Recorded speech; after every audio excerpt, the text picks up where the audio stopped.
This is the Knowledge Graph Insights podcast, episode number 51. The origins of the practice of ontology in computer science go back almost 60 years, well before the current era of knowledge graph technologies. Since then, ontology researchers like Giancarlo Guizzardi have demonstrated the importance of distinguishing between conceptual modeling and the symbolic language that implements the model. Giancarlo's latest work shows that genuinely explainable AI is impossible without formal ontology and semantics. Welcome to the Knowledge Graph Insights podcast, where experts on knowledge graphs and the semantic web share their wisdom with the digital and business communities. Our mission is to demystify and democratize knowledge graph technology and practices to make the benefits of knowledge graphs and semantic technology accessible to all. And now, here's your host, Larry Swanson. Hi, everyone. Welcome to episode number 51 of the Knowledge Graph Insights podcast. I am really delighted today to welcome to the show Giancarlo Guizzardi. Giancarlo is a professor at the University of Twente in the Netherlands. Welcome, Giancarlo. Tell the folks a little bit more about what you're doing these days. Hi, Larry. Thanks for having me. It's a pleasure to be here talking to you. I'm, as you said, I'm a professor here in the Netherlands. I'm the head of a group called Semantics, Cybersecurity and Services. So as the name says, we do everything we do is grounded on semantics and ontologies, and we call ourselves full stack ontologists. So we work from very theoretical issues. So sometimes I even publish in philosophy journals to very practical issues so we go from building ontologies in philosophy, ontologies in computer science, modeling languages, tools, ecosystems of tools for ontology engineering, until implementation of ontologies in large-scale settings. So we've been doing this for quite a while in many different domains. The group now is very focused on cybersecurity, on risk management, and on social and legal issues. So the service part refers to that, and it's a big group, around 70 people here in the Netherlands. Oh, wow. That is, I didn't realize it was that big. Well, and that scope that you described, and I love that you describe yourself as a full stack ontologist, because there were a number, I just came back from KGC, and there were a number of presentations there that kind of like, they take the semantic layer and divide it into like 5 or 6 layers of its own, a lot of which aligns with what you just said. But one of the things you talk about, and I think it fits into this, like that with this deep, varied ontology practice spanning a bunch of different domains, different levels of, like, from the highbrow ontology stuff to the in the weeds data stuff. You argue that capital O ontology, like a proper philosophically grounded, or I don't know exactly what you mean by that, but tell me more about what you mean by capital O ontology and why it's essential for engineering practice. Yes, I mean, ontology, capital O, is basically, so the term refers to 3 different things, right? Ontology. It refers to, originally in philosophy, it would refer to a particular theory about a given domain. So what exists in a given domain. So one interpretation is what exists behind a certain description. Right? The ontology is whatever a certain description assumes to exist in the world in order for that to be true. So we can see how that connects with data, right? Every data, so there is a quote that I like very much from a guy called Milley. Milley is the creator of Milley Automata in computer science. He was the PhD supervisor of Peter Chang, the guy that created entity relationship diagrams. So grandfather of conceptual modeling. Milley writes this paper in 1967 called Another Look at Data, which is the first reference of the word ontology in computer science, by the way. So we are talking about ontology in computer science since 67. And Milley has this nice quote. He says, data are a theory, a fragment of a theory of the real world. So he's saying every data makes an ontological commitment. This is absolutely inevitable. In fact, any type of representation makes an ontological commitment. So even if you have a kind of Python code that has variables like, customer and purchase order and product and so on, you're committing to a given theory of the world, of what kinds of things exist, with which properties, under which constraints, and so on, right? And Mealy makes this reference to ontology, basically saying we need to make that explicit, right? Interoperability, in a sense, so he's not using these words, but he's saying computer science are obsessed with symbols and with symbol manipulation, but we need to look beyond the symbols at what kind of theory of the real world is behind that symbolic structure. So this is a definition of ontology. It's whatever is behind a symbolic structure. In computer science, in another area, in AI, particularly in the end of the 70s with Pat Hayes and so on, ontology became the structure itself. So the representation of that theory in the background, right? So these are two interpretations of ontology. Ontology as whatever is in the background, whatever is assumed by a representation, or the representation itself. Well, the representation only, justifies its name if it's a representation of the ontology in the background, right? Otherwise, we could just call this data structure or data model. Ontology, capital O, is an area that allows you to, let's say, flesh out, reveal, make explicit what is the theory of the real world which is behind a certain symbolic structure in a systematic way, right? Or in other words, ontology, capital O, is an area that will give you instruments, conceptual tools to build ontologies as artifacts, right? And, this, otherwise we're going to need to invent these conceptual tools. So typically, ontology, capital O, will deal with the most general aspects of reality, like, what are events, what are objects, how objects relate to their parts, how events relate to their parts, what kind of properties can objects have, what kind of relations can connect objects, and so on and so forth. What kind of types exist, how types relate to each other, forming taxonomic structures, very general theories, right? So I see these theories as kind of not only conceptual tools, but actually as kind of patterns. So let me give you an example. So if you have a theory of events that says, an event is something which happens in space and time. Events have parts. So there is a mereological structure in events, of events. These parts can be related by different types of temporal relations, by causal relations. Objects participate in events. So events are kind of dependent entities. In order for them to exist, something needs to participate in this event. So you have this theory, right? This general theory. Now, this thing can be seen on one hand as a methodological device, because now when I recognize something in the world as an event, let's say a lecture or this conversation or a football game or a war, I start asking these questions like, where does it happen? When does it happen? What kind of things participate? Does he have parts? How are these parts related? Right? Does this thing have parts? How are these parts related? What kind of temporal relations? Are there causal relations? So I started asking these questions and externalizing domain knowledge that would otherwise remain tacit, right?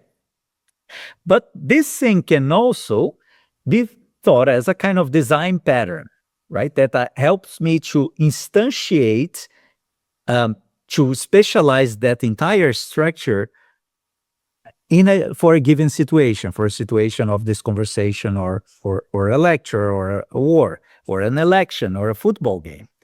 So it's about, on one hand, helping with this process of ontological analysis. So I really think that the main contribution of ontology, capital O, to computer science is not an artifact, but it's a method of analysis. And it also helps us to promote reuse in the highest level of abstraction. Because without that, right, what you are asking is that every user comes up with their foundational ontology, with their own general theory of events. So everybody that has to come up with a model about football games, we have to figure out all these subtle notions and constraints about events instead of reusing that, right? Instead of reusing this knowledge which has been, developed over many years. So in a nutshell, what I'm saying is ontology, lowercase o, is absolutely inevitable because any type of descriptive structure that has semantics makes an ontological commitment, commits to a given theory of the real world. And ontology, capital O, it's also inevitable if you want to do this in a systematic, engineering principle way. Otherwise, what you're doing is asking users to come up with their own general theories of things. Nice. I love that, especially the distinction between it's both a methodological device and a design pattern. That just seems like that's the device part of it. That sort of makes it operationalizable, I guess. And the design pattern part, that's like, it gives you like, I don't know, like the highest level lattice work, the framework to hang everything else on. Is that kind of, well, that's right. And so in practical terms, like you gave a couple of examples here, like an event and its attributes, like in terms of like somebody designing an ontology, I think a lot of people, they'll start to either reuse an existing one or adopt, like you have, maybe this is a good time to talk about UFO. I forget, what does the F stand for? Foundational ontology. Yeah, can you talk a little bit about that and how what you just said about capital O ontology relates to that? Yes. So, if ontology capital O is an area producing all these different theories, a foundational ontology is an artifact that represents a particular set of theories, right? And in practical terms, I see a foundational ontology as really this toolbox, a conceptual toolbox, a library of design patterns, which are very general, that will promote both reuse and interoperability. So we get to the interoperability part in a minute. But UFO is it's one of these toolboxes, right? It's coming up as an ISO standard now. So now it's a draft international standard already. So it's in the workflow of ISO in order to become a fully published standard. It's the result of almost 30 years of work of an entire community. So this whole thing started because I'm a computer science, so I'm not a philosopher, right? Or maybe I'm a bit of a philosopher after 30 years doing this, but I'm originally a computer science. I was doing formal methods implementing protocols, network protocols of large systems. And I realized that the hard part of building any systems is getting the concepts right. So systems are really sometimes rotten to the core because people don't get the concepts right. And getting the concepts right was very hard without having the support of the right language methodologies, theories, tools, and so on. So that's how I started working on that almost 30 years ago. And so with UFO, what I wanted to do is to look at the problems of conceptual modeling in computer science, in software engineering, in AI, databases, make a collection of very practical problems. So I actually built a benchmark of problems which were not solved in computer science, like, deciding transitivity of parthood. How do you model? Some of the problems look very silly, like how do you model that a role can be played by entities of multiple kinds, like customer, can be both a person or an organization, right? People make a lot of mistakes modeling this. They'll say customer is specialized into person and organization. If you do that, you get into a logical contradiction, right? The solution to that is not obvious. People discuss this years in the literature. It came up with the most convoluted solutions. And I was like, there's something wrong here. We need good theory. So I assembled this benchmark of modeling problems, and then I started looking at theories outside computer science, in philosophy, in cognitive science, in philosophical logics, in linguistics, but always with an eye on those problems. I wanted to solve those problems, those very practical problems. So UFO was the result of that, of building a system of micro theories dealing with these most general things, always trying to solve practical problems. It's now, as I said, it's an international standard, and it's a logical theory. It's proven consistent, and so on, right? What we did from that is that, being a computer scientist, I didn't want to just give a logical theory to engineers, right?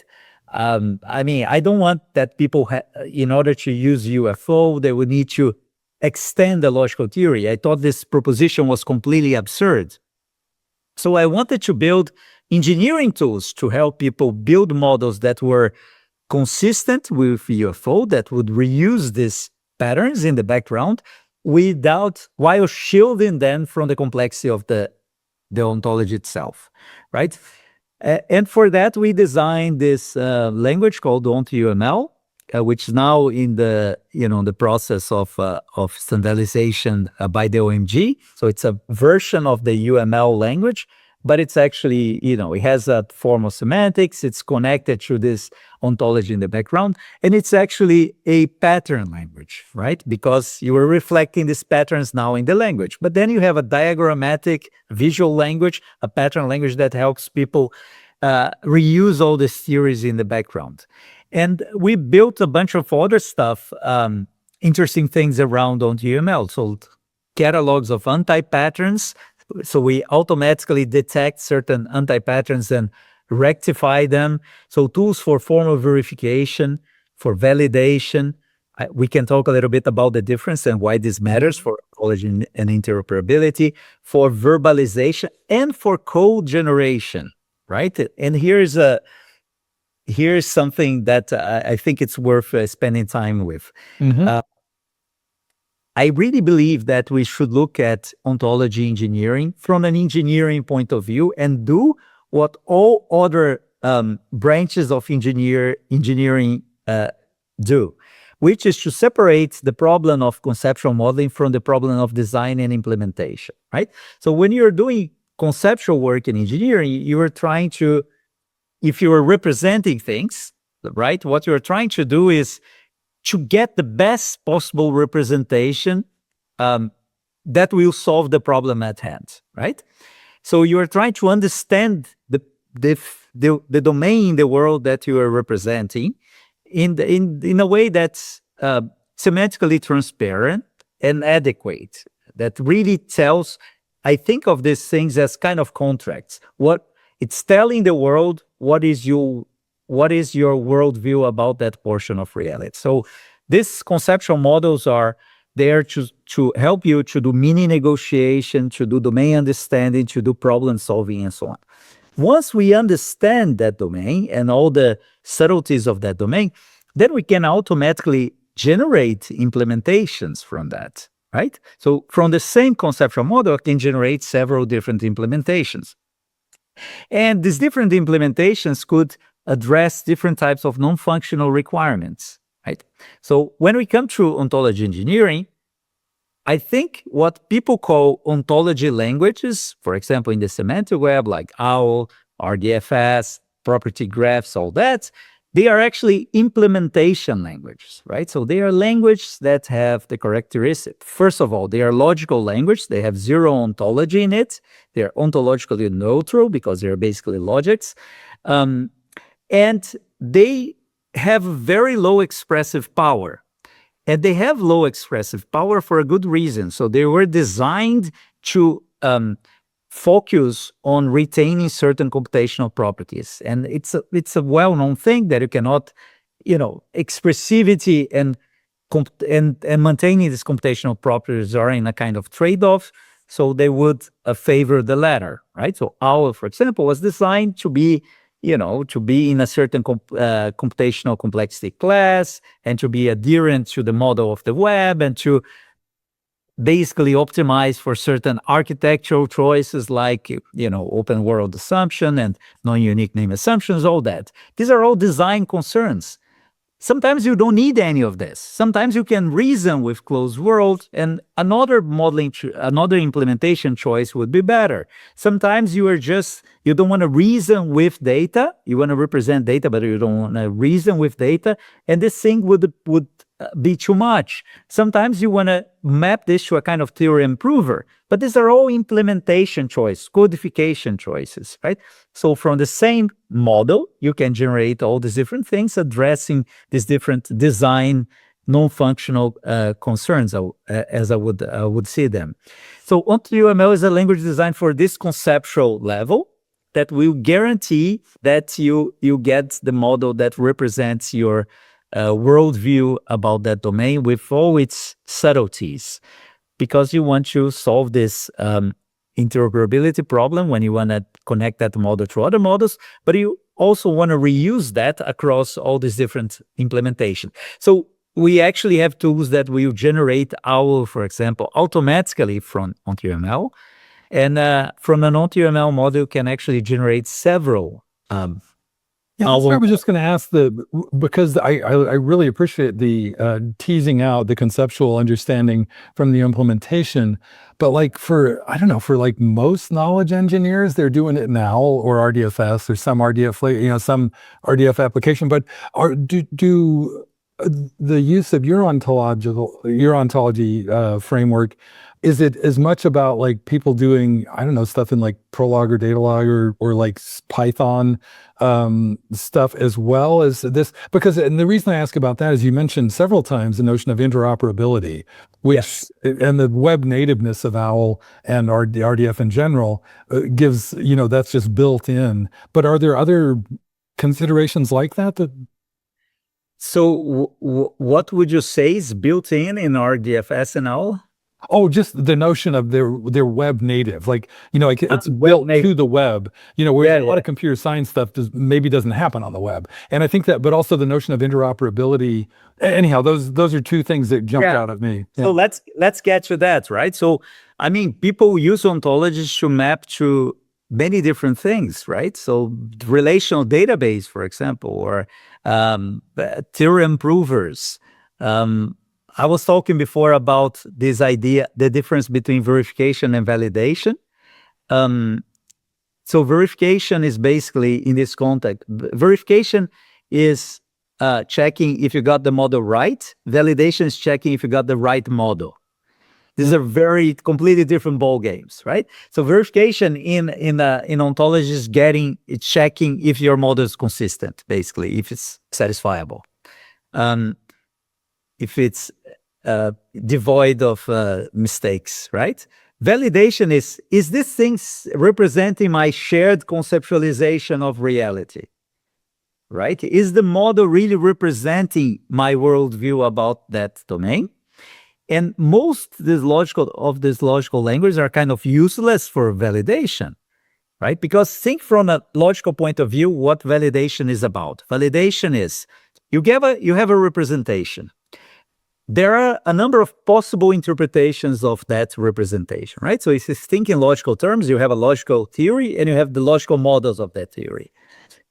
To validate that thing is to see if the possible interpretations of that representations are the intended ones, right? So imagine if, I'll give you a ridiculous example. So imagine if you have the simplest ontology in the world. You have person can be married to zero to many people, and person can be married to zero to many people. So zero to many on both sides of that link, right? Are there possible interpretations of this model? So things which will satisfy the constraints of the model, which are unintended, 1 million. Like you married to yourself, you married to several people at the same time, you married to dead people, you married to lots of people at the same time, one of which is you, several which are dead, and so on, right? So you have all these possibilities which satisfy the constraints, but which are non-intended. So an ontology as a contract, an ontology can only help with interoperability if it is a kind of meaning contract, right? If it really captures, it's you telling the world what your worldview is about. It can only play that role for interoperability if it excludes unintended interpretations, right? And there these logical languages are kind of useless for that. But there are languages which are useful for that. One is a language called Alloy, for example. So what it does is it generates the visual representations of the possible interpretations of that model. Technically, I mean, we can get to the technical part, but imagine it generates all the possible interpretations of the model. So we the user is confronted with what the model is saying on their behalf, right? So you check if this model is allowing for things which are possible but not intended. So this is one of the things we do. We generate from OntoUML to Alloy, do this validation part, and then once you're convinced that the model has all the constraints it needs to have in order to exclude this unintended interpretation, then we generate OWL. And again, it's a one-to-many mappings, right? One-to-many mapping. Because of the difference of expressivity of the two languages. So even people don't realize this. We have a paper on events, on a foundational ontology of events, which we have the full representation in first-order logics, and we have the translations to Schroik, right? Basically to OWL. Do you know how many possible translations you get from the first order representation of a theory of events? It's a theory of events with 250 axioms, right? Do you know how many possible mappings to OWL you can get from that? I can only imagine. 12,000.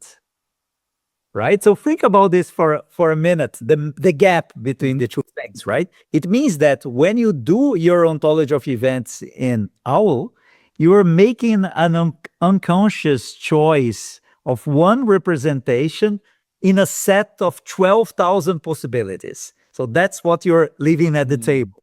Well, and so it sounds like in all of your work, it sounds like is getting this intellectual underlying rigor, but also shielding the end. Who are the end users? Is it mostly engineers who are? Yes. Yeah. Yeah. So people doing ontology engineering or people doing conceptual modeling in general in computer science, right? Sometimes it's people. I mean, I think the killer application is really interoperability. Right? Shall we talk about interoperability? Well, yeah, actually, we're kind of close to time, but I do want to ask one thing, because that distinction between conceptual modeling and the engineering implementation, like that's something that I come out most of my career, like the last 30 years or so, I've worked mostly in the UX oriented part of the world, where there's pretty clear distinctions between like research, and modeling and engineering, are separate things. Everybody I know in this world, all the ontology engineers I've ever met, they're doing everything. The stakeholder interviews, I guess that probably has to do with just the dearth, the not enough talent. But how do you help? I think this feels like an important distinction in the application of your work, is helping people stay clear on whether they're doing, where they are in that conceptual modeling versus engineering implementation part of the work. Yes. I mean, we end up doing, sometimes you become a kind of full stack ontologist because of that, right? But these are different, I really think that in order to be a very good programmer, you need to understand architecture and you need to understand conceptual modeling well, right? Because again, the conceptual modeling part is inevitable. You might be doing this in Python, but you are doing conceptual modeling, right? So if you are a very good conceptual modeler, you can get away with Python, despite Python not being a good conceptual modeling language. OWL is equivalent to Python in that sense. If you have the ontological notions in your ontology capital O, all these methods of analysis and all these different theories, patterns in your mind, you might be able to produce really good models in OWL, despite OWL not being a good ontology language, conceptual modeling language from a conceptual modeling point of view, right? What an engineering discipline does is to shorten the distance between the very experienced and the novice, right?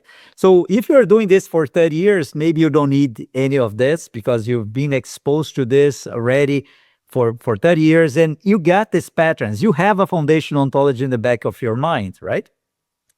But if you're starting and if you want to, shorten the curve, the learning curve, make it a little bit less steep, you need these engineering tools, right?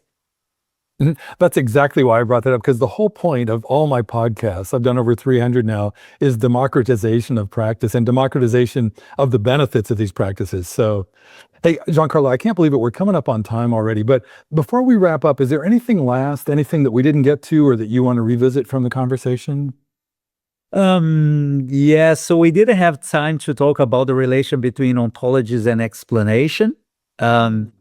I think this is extremely important. It's connected to interoperability as well, right? In a sense, so I wrote a paper called Explanation, Semantics, and Ontology that I invite people to take a look at. And this paper shows that these three things are strongly connected. They're intimately connected. In fact, you cannot have explanations without semantics and ontology. And, people in AI doing explainable AI should find out about that as well, and the sooner the better. That you cannot really have explanation in AI without ontologies. What people are doing now with this explainable AI, they are interesting things, but they are not explanations. And the paper explains why. Excellent. I'll link to that paper, and you shared a number of other papers as we prepared for this. I'll share those in the show notes as well. Oh, one other thing, I'll put it in the show notes, of course, but I want to have it in the recording. If folks want to connect with you, what's the best place to find you online? Well, I'm on LinkedIn. There is a website called, my name and surname.com. Giancarloguizzardi.com, and there people can find my email, my LinkedIn account. I try to put there as well the recordings of podcasts and keynotes and things like that. I even included the recordings of an entire course on ontology-driven conceptual modeling, so people can look at that. Excellent. No, you could probably earn a PhD. I couldn't get through all the stuff you shared before we met. So, well, thank you so much, Giancarlo. I really enjoyed the conversation. Thank you. My pleasure. For show notes and to sign up for our newsletter, visit our website at knowledgegraphinsights.com. And please rate and review us on your favorite podcast platform. Thank you for listening.